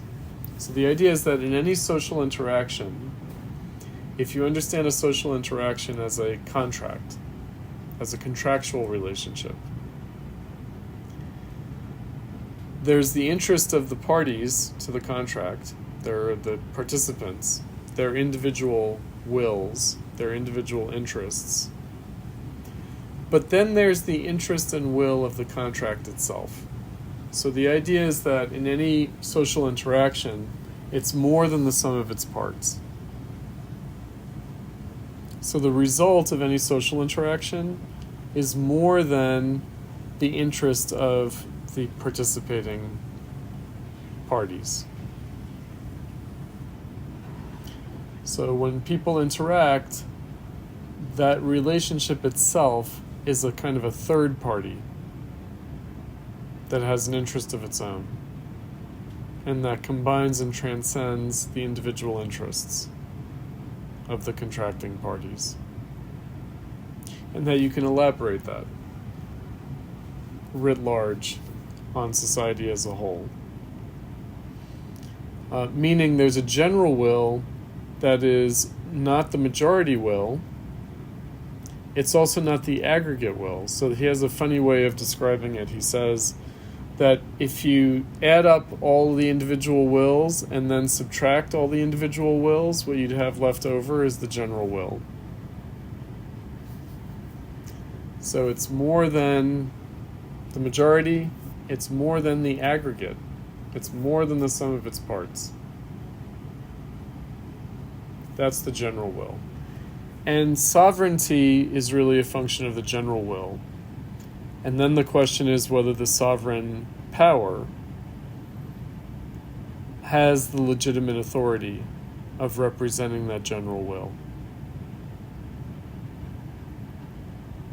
So society itself, the social contract itself, but society itself has a will, has a transcendent will, has an interest and a direction, a motivation that goes beyond the individual self-interest and motivation of its members. You could say society has rights over and above its individual members and participants. And that in that respect, everyone has an interest in respecting everyone else's rights because those rights reflect a general interest beyond the individual interests. So we respect the individual rights of people because we have a collective general interest in individuals' participation in society that goes beyond respecting their particular self-interest. What people are contributing to society is more than the fulfillment of their self-interest. They are contributing something to the general interest. And therefore, we should respect people not only out of respect for their self-interest, but as part of a greater general interest. And that's the general will. Freedom happens at that level, meaning freedom doesn't happen at the level of the individual will or the individual interest. Freedom, that is to say transformation, happens at the level of the general interest and the general will. Freedom is really to be found in how society itself changes.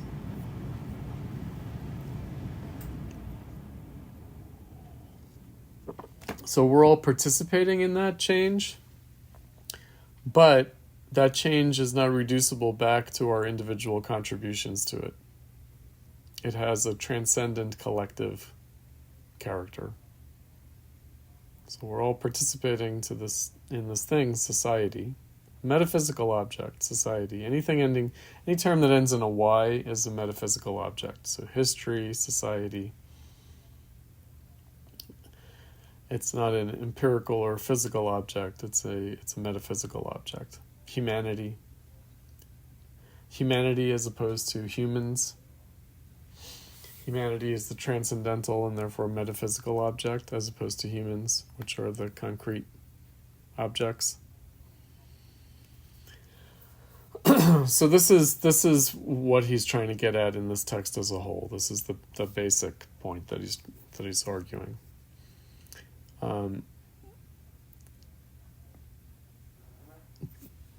Now this, as I said, if the discourse on the origin of inequality seems to be the anarchist Rousseau, then this would appear to be the totalitarian Rousseau that puts society over the individual, as opposed to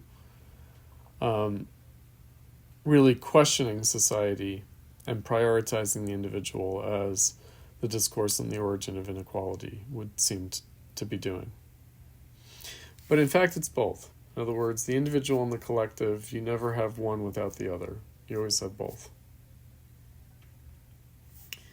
And we'll see Marx elaborates this category. What we're dealing with is the social individual, meaning not just the individual organism or the individual creature, the individual human being, but the individual as already a member of society, the social individual. Meaning our individuality that is produced by society, that isn't just the product of nature, but is really the product of how society develops individuals. The social individual. So self-interest in this respect goes beyond a kind of creaturely or animal self-interest or mere self-preservation. Self-interest is in terms of being a member of society, being a member of this greater whole and this transcendent reality.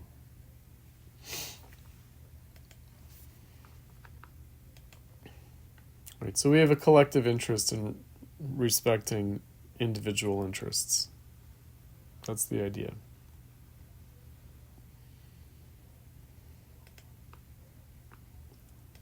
All right, let me turn to your notes and we can look at some specific passages.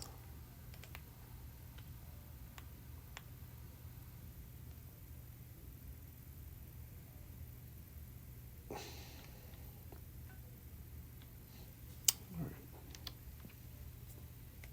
going to share my screen so we can look at these together.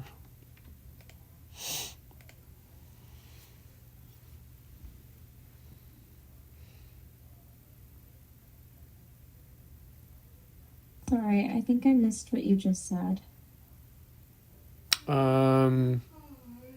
Oh, that I was going to share the About my screen. quotes. Oh, Okay, sorry. Yeah. I just saw my name on screen. Yeah, no, that I was going to share the screen just to so let's so Emma, your notes are under class 2, but let's also open up the notes for class 3. I think we only have 2 people who contributed. Oh no, 4 people now. Okay, contributed there. That's good. Millie. Oh no, Emma. Okay. And Jacqueline. Okay. And Acacia. Okay.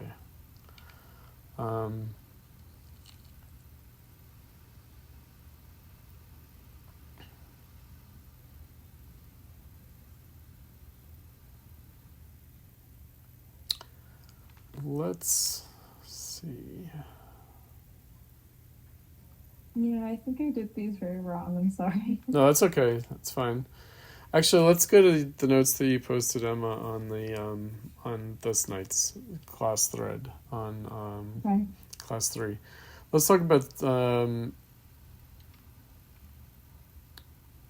citizen and subject.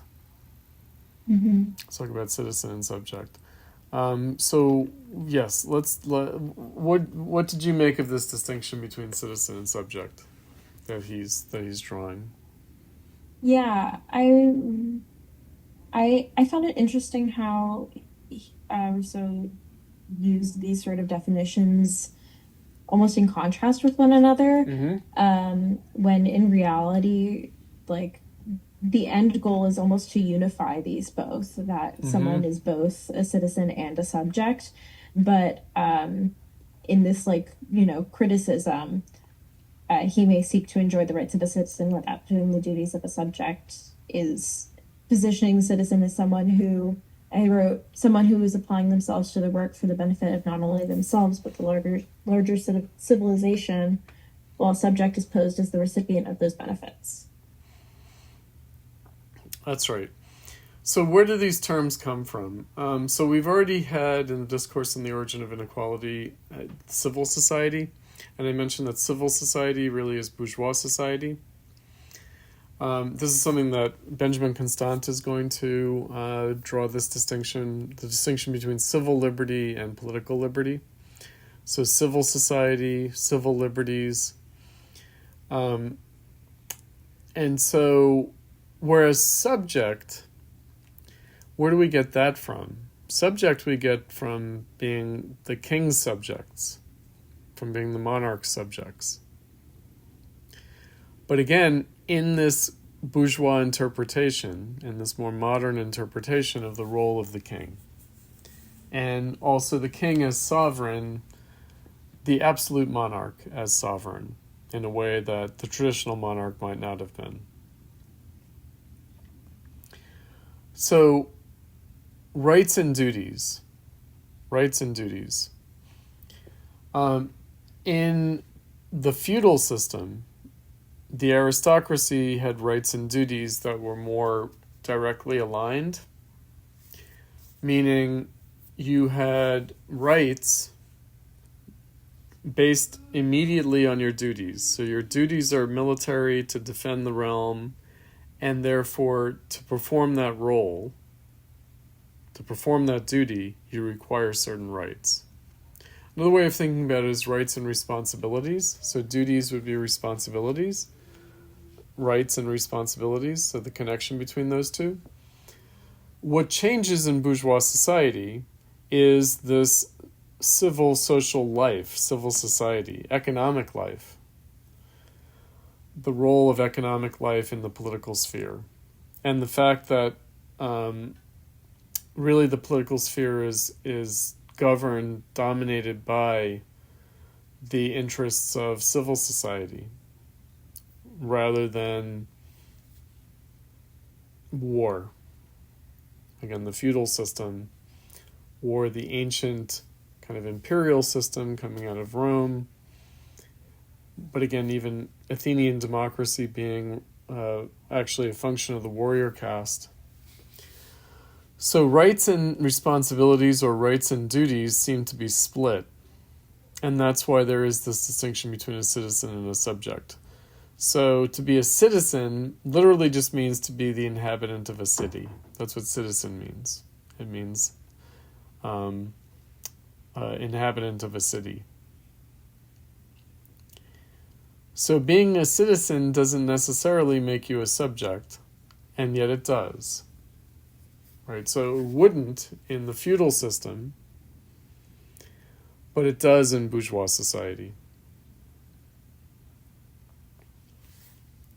Right? So the body politic, the political body, or the political machine, the body politic, meaning what is the body to which individual members belong? And how do we understand that? If it's not a military body, the way it was in feudalism, then what is it? Well, it's a kind of civil society body. So being the subject of the king traditionally meant you were a feudal aristocrat under the authority of the sovereign. Those are the real subjects. The subjects were the aristocrats.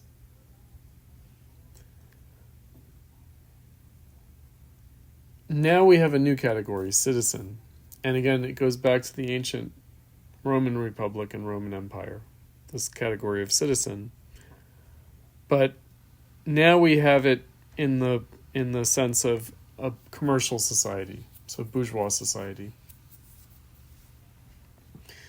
So it's a new political system. It's a new political body. It's not a political body based on warfare. It's a political body based on trade and commerce. And therefore, the category of citizen rises as a function of that. And that's why he's saying, okay, it's not just there's a kind of a military situation under which commerce can happen,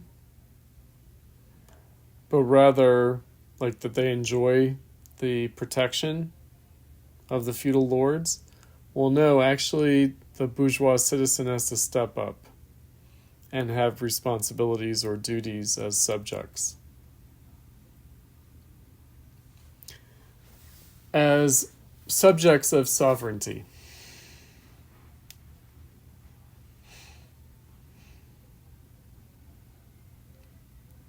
Does that, Emma, does that help? Yes, yeah. Right, because, you know, what is really determining the direction of society now is not a military matter, it's a civilian matter. Yeah, absolutely. Or at least it's supposed to be. Well, I mean, we'll see. I mean, Yeah. So, Yeah. you know, like capitalism creates a warped situation in which we resort to force. Yeah. So we're supposed to do everything according to commerce, and use of force is seen as illegitimate, and yet we can't accomplish that through commerce anymore. So we turn to force. And of course, technology now plays a crazy role. Yeah. We'll see, because it's the reverse of what Benjamin Constant is going to say in the Thursday readings next week. So he says that modern people achieve through commerce what ancient peoples achieved by war.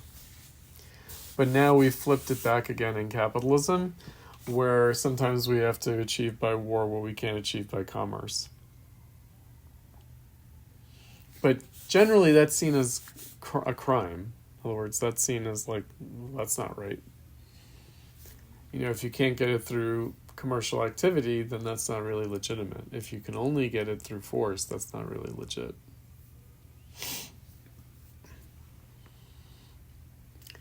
Okay. All right, so the second quotation that you have, Emma, is the one that I mentioned earlier. So Rousseau was saying, we must clearly distinguish between natural liberty, which has no limit but the physical power of the individual concerned, and civil liberty, which is limited by the general will.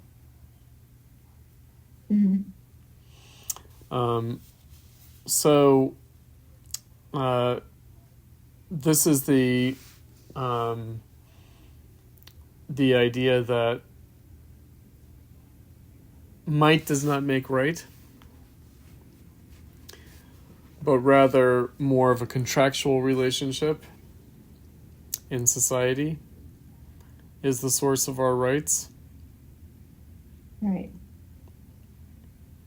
Yeah, I used it here as another example of these sort of definitions being in contrast with one another, because I thought that was something that helped me sort of, because some of these definitions, reading them over for the first time, felt like very similar to one another. And so, yeah, in the way that he contextualizes them in contrast with one another. Certainly. Okay, so here's another tip for you, for everyone, for you guys. So with each piece of writing, even by the same author, we have to pay attention to how terms are being defined, how words are being used, and really how concepts are being developed.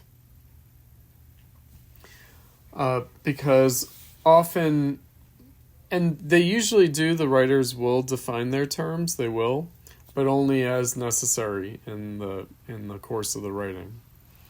And often they have to use like a more common colloquial definition and then sort of alter it and modify it and sort of steer it in a different direction to make the point that they want to make. And so just generally speaking, be alert to that when you're reading. Be alert to what the main concepts and categories are, and then how the meaning of those concepts and categories is being developed in the writing. It's being developed in the course of the argument. And so often there are these subtle shades of meaning, subtle shades of difference in the meaning that the author is introducing. But there's a point to it. In other words, it's not merely semantic. It's because they're trying to conceptualize something that they don't think has been clearly articulated previously. So they have to use the same words that other people have used, but they have to try to express a new meaning.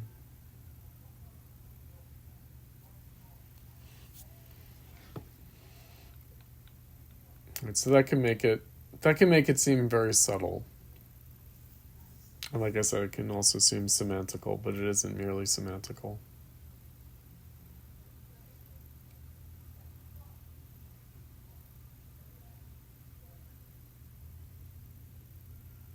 All right, so this actually transitions us to Jacqueline's notes, because, again, we're further elaborating aspects of this distinction between natural liberty and moral freedom in society.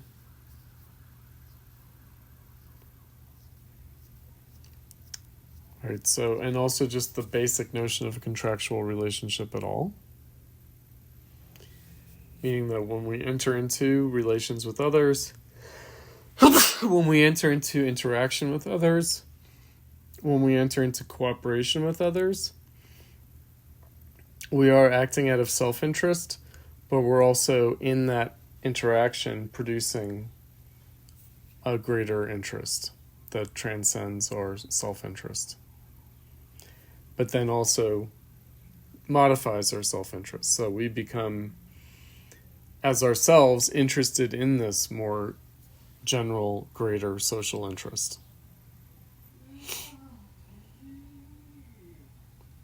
So here's the quotation. How to find a form of association which will defend the person and goods of each member with the collective force of all, and under which each individual, while uniting himself with the others, obeys no one but himself, and remains as free as before. This is the fundamental problem to which the social contract holds the solution. What man loses by the social contract is his natural liberty and the absolute right to anything that tempts him and that he can take. What he gains by the social contract is civil liberty and the legal right of property in what he possesses.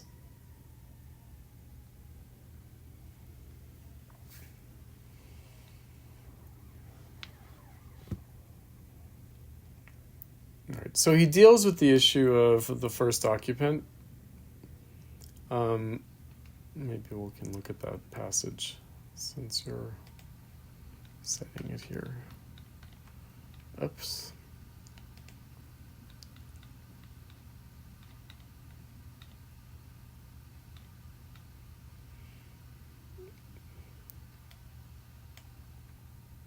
Let's see. It's right, I believe, in that second paragraph. Yeah. Like the right of the first occupant. Right. Right of first occupant, although more real than the right of the strongest, does not become a true right until the institution of property. Every man has a natural right to what he needs, but the positive act which makes a man the proprietor of any estate excludes him from everything else. His share having once been settled, he must confine himself to it, and he has no further right against the community. Thus we see how the right of the first occupant, weak as it is in the state of nature, compels in political society the respect of all men. What this right makes one aware of is less what belongs to others than what does not belong to oneself. So he says it goes beyond the right of the strongest, but the right of first occupant still remains only a negative right. And that's why he develops beyond that to a more positive definition of right. That's where he's building off Locke. Right, that's where it's really about,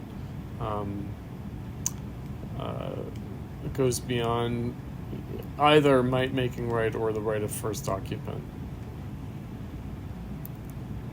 Let's see. The alienation, right?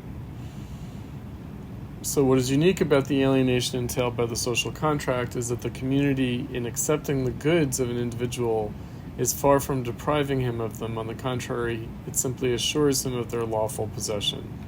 It changes usurpation into valid right and mere enjoyment into legal right. So I think that his thought figure here is that we give everything to society so that society can give it back to us. Right, so we give everything as a physical possession in order to receive it back as a legal possession. Since every owner is regarded as a trustee of the public property, his rights are respected by every other member of the state and protected with its collective force against foreigners. Men have, by a surrender which is advantageous to the public and still more to themselves, acquired, so to speak, all that they have given up. A paradox which is easily explained by the distinction between the rights which the sovereign has and which the owner has over the same property, as will be seen later.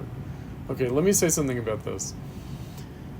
So, if you know eminent domain, so the state can take people's property under all sorts of conditions.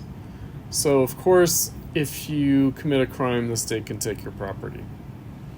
But also, if there's a public need, your property can be taken with or without compensation. So, eminent domain. So the city needs to build a highway, they can seize your house to build a highway through it, over it, what have you. So the idea is that all property, unlike possession, which is a physical relation, Marx is going to talk about this in the 1844 manuscripts and in the Grundrisse. But rather than a physical relationship, property is a social right because the individual owner is really just a trustee of society. So you own this on behalf of everyone else, as opposed to you owning it just for yourself and on behalf of yourself. Now, this even goes to an important point, which is our bodily autonomy. So in traditional civilization, people don't have bodily autonomy at all. Your body belongs to your family, your caste, your village, your guild. If you're an aristocrat, your family certainly belongs to your family, and it belongs to your caste of other aristocrats. If you're member of the clergy, if you're a priest or a nun, your body belongs to the church. If, so again, bodily autonomy, which would seem to be the most natural right, it's actually a social right. It's not a physical possession. It's not like, okay, I am in my body and therefore my body is my property. No.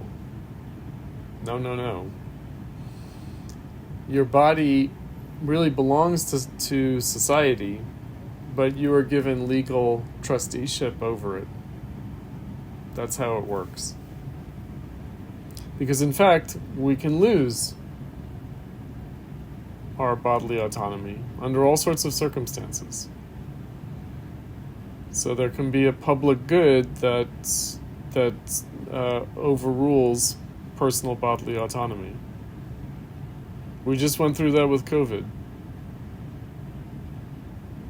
not that long ago. So even our own bodies as our property is not a physical possession, but a social right.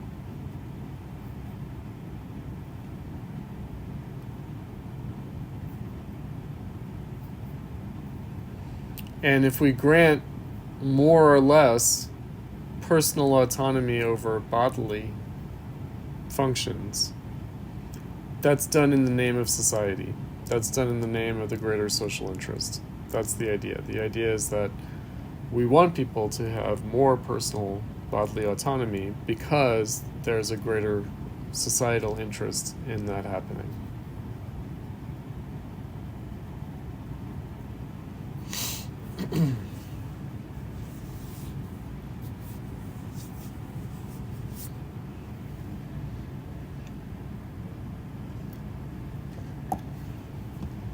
Would we say that about, and you're saying we would say that about property as well? Yes. So that's just an extreme. The extreme example would be how our own body is our own property. Mm-hmm. Right. So again, how do we understand property per se? Mm-hmm. Now, John Locke, I mentioned, established property rights at the level of the land and labor. So the way he put it was things are our property by virtue of our labor. He says because we've mixed our labor in them. And then he also says that to deprive someone of their property in the sense of something that they've mixed their labor in would be almost like amputating part of their body.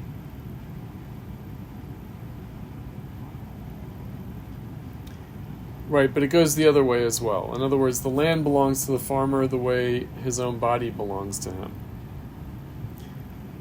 But actually, his own body belongs to him the way the land belongs to him. It's a social resource that he's been granted trusteeship over. That goes for our bodies too.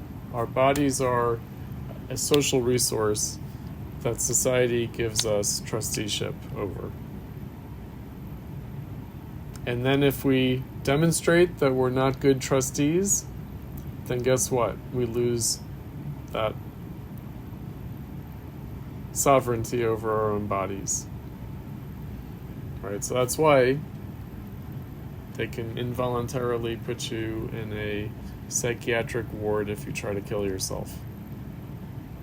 Because you've proven to not be a good trustee.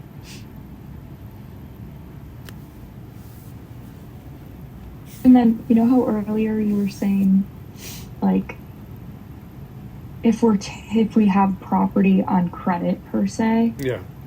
that kind of overcomplicates things because, I mean, especially now in like our current economy, we're not even true trustees yet because we don't even quote unquote own it ourselves because maybe 75% of it is like on loan. On loan. Okay, Yeah. so that's, so it complicates it. Mm-hmm. Does it overcomplicate it? It might, but it mediates it. In other words, the complexity of it, the complication of it, is because of the high degree of mediation. But that mediation is essential. In other words, that mediation reflects a general interest, a greater social, societal interest, and is a form of the general will. Now, I mention that just because capitalism, capital is a form of the general will. Capital is a form of the general will. So we're going to see that there's a difference between property and capital. There is. And yet, capital is a form of property. But what Rousseau is saying about property, being a function of the general will, would pertain to capital as well. And so in this respect, the way we might be alienated in capitalism might also just be in the positive sense of alienation that Rousseau is articulating, meaning we get back everything that we give up. Except we might not, because we'll see that with capitalism in the Marxist view, capital is self-contradictory. So it's a form of the general will that actually undermines itself. And of course, that could be true of property relations even before capitalism. So property could also function in such a way as to undermine its actual societal purpose. And that's really the reason why Rousseau is going through his discussion of property in the way that he is, in order to say, okay, what's legitimate, what's potentially illegitimate, how should it function? And if it doesn't function that way, then actually it may not be legitimate. Because there are all sorts of forms of property. And we're constantly re-adjudicating what is and is not a property right. So I mentioned like intellectual property. In what way can people claim intellectual property? In what way should society grant trusteeship and not grant trusteeship? What are the terms of these property rights? We're constantly figuring that out. And again, rights and responsibilities, rights and duties, citizen and subject. Right, so what is the form of property that would be adequate to the way we want people to exercise rights and also fulfill duties and responsibilities?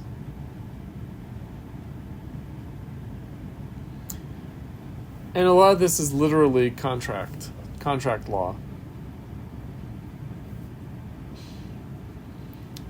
Civil law in that respect, as opposed to criminal law, or political, like constitutional forms.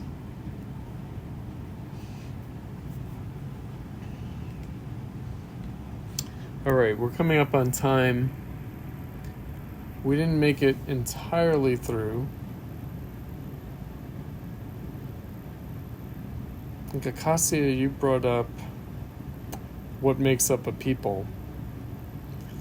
All right, let's think about that. That's actually something for us to keep in mind in the readings next week, because we're going to find that as bourgeois society develops, it really does break people out of their village context of traditional civilization based on subsistence agriculture. And so it breaks us out of our kind of local, like tribal, clan, family, village relations. It makes us citizens of the world. Bourgeois society makes us citizens of the world. And really institutes a more cosmopolitan social relation, because we become dependent on people who are not local. We become dependent on people who are quite distant, people who do not form part of our like linguistic or cultural, ethnic or religious community. There is a greater community that this general will starts to correspond to. So indeed, what is the body politic? What is the people? That's an open question. Already in the 1700s, it's clear that people are participating in a body politic that transcends the political divisions. Feudal Europe was Christendom. It was ruled by the church. The church was universal. That's what Catholic means. It means universal. And then you just had political subdivisions. And the political subdivisions were military. They were these feudal lords. And they were these units, these monarchies, superintending those local feudal manorial estates as military units. As society moves from that structure at a political level to one that corresponds more to a commercial civilization, and one that is trading with people outside of Europe, increasingly, people are depending for their subsistence on trade with people outside of traditional European civilization, Christendom. Then this raises the question of what is the body politic and how is it represented? How does it assert its sovereignty if it's no longer local or even national? All right, so those questions are put on the table.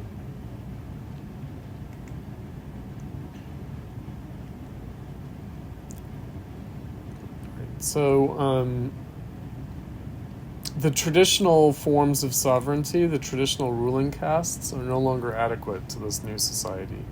So the priestly caste, the church, is no longer adequate for representing the sovereignty of the general will of the people.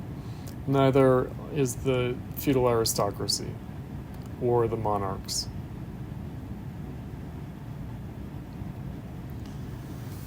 So, something to keep in mind, because again, we're struggling over that still to this day. We're going to read Kant next week. Kant is going to say, the task of our time is to overcome the chaos of our international relations, and that history will judge us based on what we've contributed to and how we've hindered the constitution of a global civil society and a cosmopolitan polity. A League of Nations is what he calls it, which was what the United Nations was called first, coming out of World War I. All right. Have a good night, guys. Enjoy your weekend. I will send out, like I said, the specific chapter list for the Adam Smith for Monday and Tuesday, and I will see you guys on Monday. Thank you. Have a good weekend. You too.